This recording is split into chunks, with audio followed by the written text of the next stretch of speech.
కటాక్షించి మనకి కలియుగంలో సాక్షాత్తుగా శ్రీ వెంకటేశ్వరుడే పరమపావనమైనటువంటి దైవం. వెంకటేశ్వరుణ్ణి తెలియనటువంటి వారు, వెంకటేశ్వరుడి యొక్క దర్శనం చెయ్యని వారు, ఏడుకొండలు ఎక్కని వారు ఎవరు ఉండరు. తెలుగువారి ఇలవేలుపువై అంటారు మహానుభావులు. అందుకని అందున తెలుగువారికి వెంకటాచలపతి, ఆ వెంకటరమణుడు అంటే ఉండేటటువంటి భక్తి మరింత ప్రసిద్ధం. భవిష్యోత్తర పురాణం అని, ఆ భవిష్యోత్తర పురాణము, వరాహ పురాణము మొదలైనవి వెంకటాచల మహాత్యం గురించి చాలా విశేషమైనటువంటి వర్ణనం చేసి ఉన్నాయి. అసలు ఆ కొండ పేరే చాలా చిత్రమైనటువంటి పేరు. ఆ కొండ పేరు పెట్టడమే వెంకటాచలము అని పేరు పెట్టారు.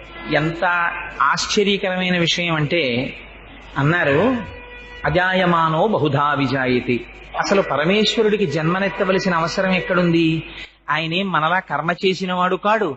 మనలా కర్మ ఫలితాన్ని అనుభవించడానికి పాంచభౌతికమైనటువంటి శరీరం